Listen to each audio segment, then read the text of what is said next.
Chapter 3. She seemed to have shrivelled slightly, he thought. She looked a little skimpy, wispy, but not unattractive. He liked her. There had been some talk of her marrying William Banks once, but nothing had come of it. His wife had been fond of her. He had been a little out of temper too at breakfast, and then, this was one of those moments when an enormous need urged him, without being conscious what it was, to approach any woman, to force them, he did not care how, his need was so great, to give him what he wanted, sympathy. Was anybody looking after her, he said. Had she everything she wanted? Oh, thanks, everything, said Lily Briscoe nervously. No, she could not do it. She ought to have floated off instantly upon some wave of sympathetic expansion. The pressure on her was tremendous. But she remained stuck. There was an awful pause. They both looked at the sea. Why, thought Mr. Ramsay, should she look at the sea when I am here? She hoped it would be calm enough for them to land at the lighthouse, she said. The lighthouse, the lighthouse! What's that got to do with it? He thought impatiently. Instantly, with the force of some primeval gust, for really he could not restrain himself any longer, there issued from him such a groan that any other woman in the whole world would have done something, said something. All except myself, thought Lily, girding at herself bitterly, who am not a woman, but a peevish, ill-tempered, dried-up old maid, presumably. Mr. Ramsay sighed to the full. He waited. Was she not going to say anything? Did she not see what he wanted from her? Then he said he had a particular reason for wanting to go to the lighthouse. His wife used to send the men things. There was a poor boy with a tuberculous hip, the lightkeeper's son. He sighed profoundly. He sighed significantly.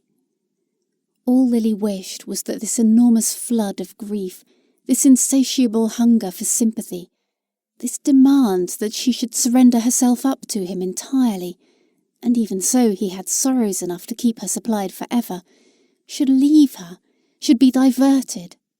She kept looking at the house, hoping for an interruption, before it swept her down in its flow. Such expeditions, said Mr. Ramsay, scraping the ground with his toe, are very painful. Still Lily said nothing. She is a stock, she is a stone, he said to himself.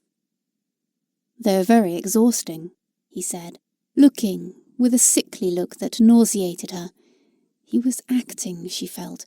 This great man was dramatizing himself. At his beautiful hands. It was horrible. It was indecent. Would they never come, she asked, for she could not sustain this enormous weight of sorrow, support these heavy draperies of grief. He had assumed a pose of extreme decrepitude. He even tottered a little as he stood there, a moment longer. Still she could say nothing. The whole horizon seemed swept bare of objects to talk about. Could only feel, amazedly, as Mr. Ramsay stood there, how his gaze seemed to fall dolefully over the sunny grass and discolour it, and cast over the rubicund, drowsy, entirely contented figure of Mr. Carmichael, reading a French novel on a deck-chair, a veil of crape, as if such an existence, flaunting its prosperity in a world of woe, were enough to provoke the most dismal thoughts of all. Look at him, he seemed to be saying, look at me. And indeed all the time he was feeling, think of me, think of me. Ah, could that bulk only be wafted alongside of them, Lily wished. Had she only pitched her easel a yard or two closer to him, a man, any man, would staunch this effusion, would stop these lamentations. A woman, she had provoked this horror. A woman, she should have known how to deal with it. It was immensely to her discredit, sexually, to stand there dumb. One said, What did one say? Oh, Mr. Ramsay, dear Mr. Ramsay. That was what that kind old lady who sketched, Mrs. Beckwith, would have said, instantly and rightly. But no. They stood there, isolated from the rest of the world. His immense self-pity, his demand for sympathy poured and spread itself in pools at her feet, and all she did, miserable sinner that she was to draw her skirts a little closer round her ankles, lest she should get wet. In complete silence she stood there, grasping her paintbrush. Heaven could never be sufficiently praised. She heard sounds in the house. James and Cam must be coming. But Mr. Ramsay, as if he knew that his time ran short, exerted upon her solitary figure the immense pressure of his concentrated woe, his age, his frailty, his desolation, when suddenly, tossing his head impatiently, in his annoyance, for after all, what woman could resist him, he noticed that his bootlaces were untied. Remarkable boots they were too, Lily thought, looking down at them. Sculptured, colossal, like everything that Mr. Ramsay wore, from his frayed tie to his half-buttoned waistcoat, his own indisputably. She could see them walking to his room of their own accord, expressive in his absence of pathos, surliness, ill-temper, charm.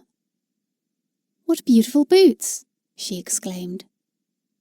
She was ashamed of herself. To praise his boots when he asked her to solace his soul, when he had shown her his bleeding hands, his lacerated heart, and asked her to pity them, then to say cheerfully, "Ah, but what beautiful boots you wear!"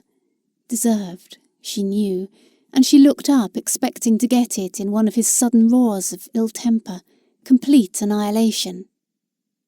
Instead, Mr. Ramsay smiled. His pall, his draperies, his infirmities fell from him. "Ah, yes," he said, holding his foot up for her to look at. They were first-rate boots. There was only one man in England who could make boots like that. "Boots are among the chief curses of mankind," he said. "Bootmakers make it their business," he exclaimed, "to cripple and torture the human foot. They are also the most obstinate and perverse of mankind. It had taken him the best part of his youth to get boots made as they should be made. He would have her observe, he lifted his right foot and then his left, that she had never seen boots made quite that shape before. They were made of the finest leather in the world also. Most leather was mere brown paper and cardboard. He looked complacently at his foot, still held in the air. They had reached, she felt, a sunny island where peace dwelt, sanity reigned, and the sun for ever shone, the blessed island of good boots. Her heart warmed to him. "Now let me see if you can tie a knot," he said. He pooh-poohed her feeble system. He showed her his own invention. Once you tied it, it never came undone. 3 times he knotted her shoe, 3 times he unknotted it. Why, at this completely inappropriate moment, when he was stooping over her shoe, should she be so tormented with sympathy for him that, as she stooped too, the blood rushed to her face, and, thinking of her callousness, she had called him a play-actor, she felt her eyes swell and tingle with tears. Thus occupied, he seemed to her a figure of infinite pathos. He tied knots. He bought boots. There was no helping Mr. Ramsay on the journey he was going. But now, just as she wished to say something, could have said something perhaps, here they were, Cam and James. They appeared on the terrace. They came lagging, side by side, a serious, melancholy couple. But why was it like that they came? She could not help feeling annoyed with them. They might have come more cheerfully. They might have given him what, now that they were off, she would not have the chance of giving him. For she felt a sudden emptiness, a frustration. Her feeling had come too late. There it was, ready, but he no longer needed it. He had become a very distinguished, elderly man who had no need of her whatsoever. She felt snubbed. He slung a knapsack round his shoulders. He shared out the parcels. There were a number of them, ill-tied in brown paper. He sent Cam for a cloak. He had all the appearance of a leader making ready for an expedition.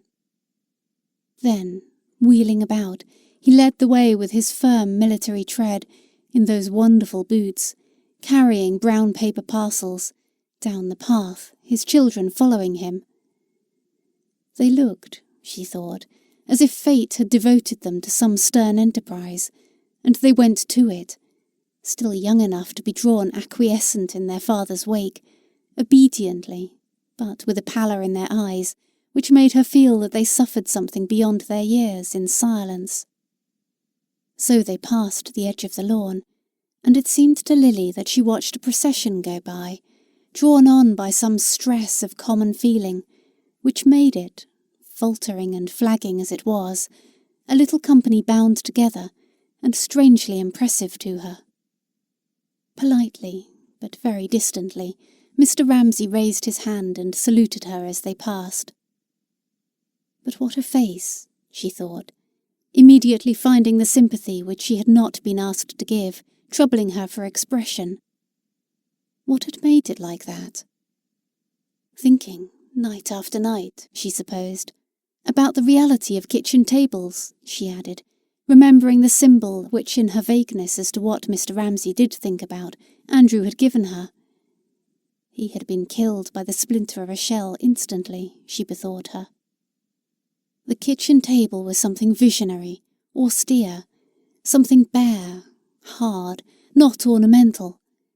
There was no colour to it. It was all edges and angles. It was uncompromisingly plain. But Mr. Ramsay kept always his eyes fixed upon it, never allowed himself to be distracted or deluded, until his face became worn too, and ascetic, and partook of this unornamented beauty which so deeply impressed her. Then she recalled, standing where he had left her, holding her brush, worries had fretted it, not so nobly. He must have had his doubts about that table, she supposed, whether the table was a real table, whether it was worth the time he gave to it, whether he was able after all to find it. He had had doubts, she felt, or he would have asked less of people.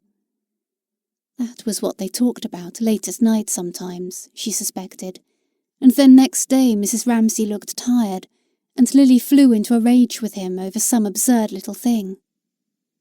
But now he had nobody to talk to about that table, or his boots, or his knots, and he was like a lion seeking whom he could devour, and his face had that touch of desperation, of exaggeration in it, which alarmed her, and made her pull her skirts about her.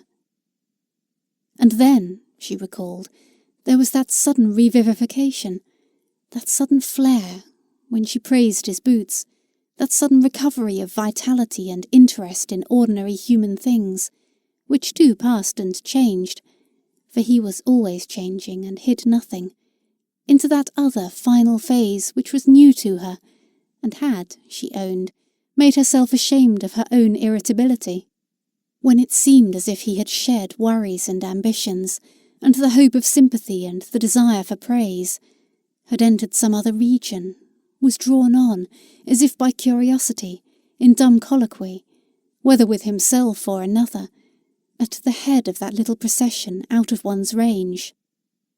An extraordinary face. The gate banged.